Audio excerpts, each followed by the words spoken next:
선생님, 요즘 여름이잖아요. 그래서 어린이집에 장염이 돌고 있습니다. 맞습니다. 그래서 요새 뭐 감염 동향을 보면은 뭐 노로바이러스가 제일 많고요. 그다음에 뭐 아데노바이러스, 그다음에 또 다른 캠필로박터 같은 세균성 질환들도 은근히 많이 생겼어요. 우리 아들이 예전에 캠필로박터 맞아.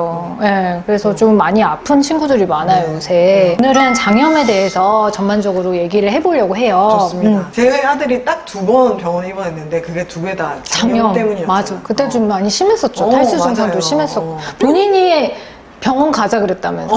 몸이 안 좋으니까. 의사 선생님 만나겠다.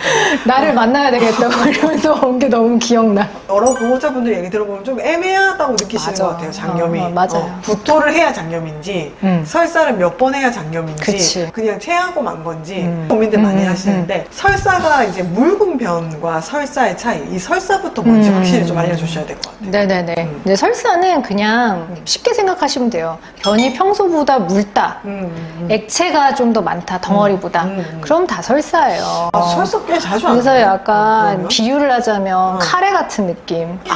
약간 덩어리도 있는데 지금 상상도 약간 액체가 좀 많은 느낌. 묵은변도 설사의 한 일종이라고 보시면 되세요. 보통 이제 횟수가 3회 이상 증가했을 때. 평소보다? 네네네. 그것도 설사의 정의로 들어갈 수 있는데 사실은 횟수보다는 이제 이런 이제 물기 정도가 묽어졌을 때 설사라고 얘기하는 게 더 맞습니다. 굉장히 자주 해요. 그러니까 아이스크림 먹으면 설사하던데? 그렇죠. 이제 또 밥 먹으면 또 정상병 보고 이럴 때는 안 오셔도 돼요, 그쵸? 병원에. 뭐 토를 뭐 자주 한다든지 배 아파한다든지 가스가 빵빵하게 차가지고 불편해한다든지 아니면은 뭐 힘이 없어 한다든지 맞아 내가 탈수 툭 증상 터진다든지 입맛이 떨어진다. 그렇지. 우리 아들이 그랬거든. 다 알고 있네. 뭐 아니면 혈변을 본다든지 뭐 이런 게 안 되지. 약간 증상이 일반 설사보다는 이제 좀 플러스 증상들이 있을 경우에는 병원의 진료를 보시는 게 맞겠죠. 설사는 변이 평소보다 묽은 것은 다 설사인데 설사만 가지고 병원에 올 필요는 없다. 그렇다면 장염은 뭘로 판단하나요? 그러니까 장염 이것도 되게 많이 질문하시는 게 뭐 설사하고 토했어요. 그래서 A라는 병원에 이제 보호자 갔단 말이에요. 애를 데리고. 근데 거기서는 그냥 뭐 약만 줬어요. 근데 B라는 병원에 다시 또 갔어. 그랬더니 거기서는 장염이라는 거야.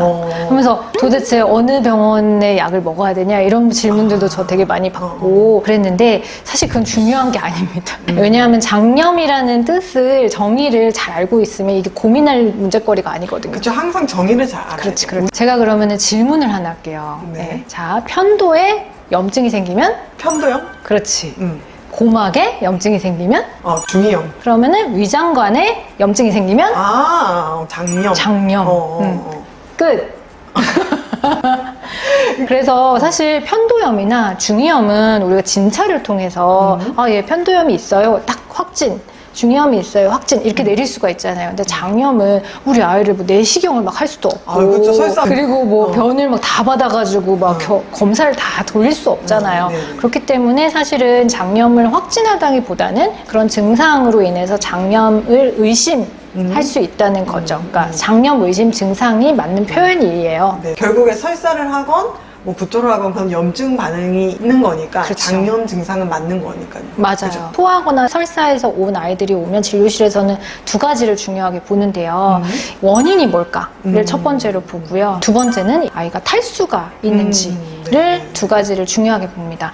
네. 사실 이 원인에 따라서 치료가 좀 달라지게 되는 그렇죠. 거죠. 그래서 뭐 장염의 원인으로는 뭐 제일 많은 게 감염, 특히 세균성이나 뭐 바이러스 감염이 되겠고 알레르기성 장염도 일어날 수 있고 영양제나 뭐 아니면 먹었던 보조제 때문에도 생기는 그런 장염도 있을 수 있고 그래서 다양한 원인이 있잖아요. 그러니까 그 원인을 밝혀야지 그렇죠. 치료 방향이 정해지고 또 아이의 예후를 좀 예측을 할 수 있기 때문이죠. 뭐 세균성 장염일 경우에는 뭐 아이에게 항생제를 써야 될 수도 있고요. 그리고 세균성 장염은 좀 낳고 나서도 또 후유증 같은 것도 생길 수 있기 때문에 그래서 좀 오래 좀 경과를 지켜봐야 되거든요. 그래서 세균성 감염이 그만큼 무섭잖아요. 그런데 그러니까 설사하는 애를 모두 다 균감염을 해야 되냐? 또 그렇지는 않잖아요. 이제 뭐 균배양도 시간이 오래 걸리고 비싸고 이러니까 진료실에서 얘가 뭐 나이가 어느 정도고 뭐 아니면 열이 나는지 여러 가지 등등 이제 진찰을 통해서 얘가 그런 이런 쪽이 조금 더 가능성이 높겠다 하는 경우에는 이제 검사를 진행을 하는 거죠. 세균성 말고 바이러스성도 검사는 할 수 있잖아요. 네, 있어요. 네, 뭐 나온다 하더라도 뭐 특별하게 뭐 치료제도 없고. 노로냐? 아예 노로구나. 그냥 끝. 이게 끝이에요. 특히 어린이집이나 유치원에 다니는 아이들은 보호자분들이 또 신경을 쓰시는 게 맞아요. 이제 보내야 되는지 그리고 또 이게 어린이집 다른 친구들도 같이 뭐 감염이 됐을 수도 있으니까 그리고 또 보내도 되는지 뭐 이런 것들이 되게 궁금하시거든요. 네네네네. 그 진료실에 여쭤보면 다 가지 말라고 할 거예요. 그렇죠. 왜냐하면 설사하거나 고통하는 원인은 거의 대부분은 바이러스나 세균성 감염이잖아요. 감염은 일단 전염력이 있다는 전제가 있어요. 그죠?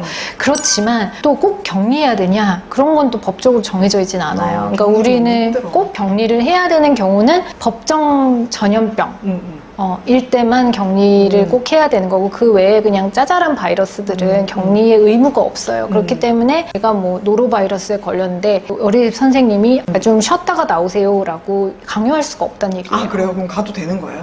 강요할 수가 없어요. 그렇구나. 근데 마음속으로는 오지 않았으면 좋겠지. 그렇죠. 아이도 좀 맞아요. 쉬어야 네, 맞아요. 그게 아이 자체도 쉬어야 돼. 그래서 다른 아이를 위해서도 있지만 본인의 아이도 휴식이 필요하기 때문에 사실은 토하거나 설사하면 집에서 좀 쉬는 게 좋은데 또 직장맘이나 맞벌이 하시는 분들은 이게 정말 쉽지가 않아요. 외국이나 일본에는 이런 병화보육시설이라고 이제 애가 아프거나 열이 나거나 하면은 좀 아픈 친구들을 따로 보육하는 시설들이 다 이제 지역마다 있어요. 우리 맞벌이 부모님들을 위해서 시스템이 개발됐으면 좋겠다라는 생각을 했어요. 갑자기 또 이렇게 정책적 의견을 내시. 그러면 이제 첫 번째 원인은 정말 중요한 걸 알겠어요. 근데 이제 두 번째는 장염 증상이 있을 때 우리 항상 얘기하는 거 아이의 컨디션을 봐야 되는데 탈수 증상이 정말 중요하잖아요. 맞아요. 그러면은 집에서는 이 탈수 증상을 뭘로 알아차릴 수가 있나요? 분명하게 알 수 있는 것이 체중 감소입니다. 그래서 어느 정도 빠져야 되냐? 보통 1세 미만, 그러니까 돌 전의 영아들은 자기 평소 체중의 이제 5% 빠지면 이거는 경증 탈수. 1세 이상에서는 3% 이상 빠졌을 때는 이건 경증 탈수다라고 생각을 하는 겁니다. 근데 이게 쉽지는 않네요. 왜냐면 이게 뭐 한 16kg 정도다라고 알고 있지. 딱 16.3kg다. 뭐 이런 거 그렇게까지 아시는 분들이 많죠. 그래서 초반에 뭐 증상이 나타날 때 초반에 좀 재놓는 게 좀 필요하기는 해요. 네. 일단은 뭐 눈에 보이는 거는 이제 먹지를 못했을 때, 그러니까 토하면 잘 못 먹잖아요. 네, 일단 네. 설사만 하면 일단 먹일 수는 있잖아요. 근데 그다음에 소변량이 매우 적어집니다. 진해지고, 그다음 평소 보는 것보다 훨씬 적게 보고, 그리고 뭐 어린 영아 같은 경우에는 이제 6시간 이상 소변을 보지 않으면 탈수를 의심하고 병원에 방문하는 게 좋겠어요. 그래서 포커스가 장염인가요? 여기에서 탈수 증상이 있는지 없는지를 좀 상담하는 거 이쪽으로 가는 게 훨씬 더 효율적인 진료를 보실 수 있어요. 저한테 지금 진료 보러 오시는 분들 설사에 거품이 있어요. 그래서 그 거품에 대해서 굉장히 장황하게 설명을 많이 하시거든요.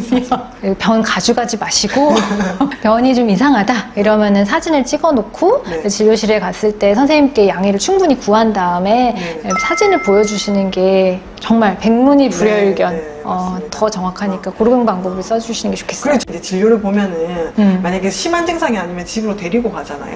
그러면 이제 선생님들이 물 많이 먹이세요 이런 말씀 주세요. 그러면은 뭐 미지근한 물을 먹여야 되는지 아니면 그 다음 식사는 뭘로 해도 되는지 그리고 우유 이런 거는 왠지 자극이 될 것 같은데 먹던 유산균이 있는데 먹여도 되는지 뭐 이런 거 다 궁금하거든요. 네네네. 그건 다음 시간에. 다음 시간에. 다음 시간에. 다음 시간에. 네. 오늘은 장염에 대해서 알아봤습니다. 네, 감사했습니다. 다음에 또 만나요. 안녕.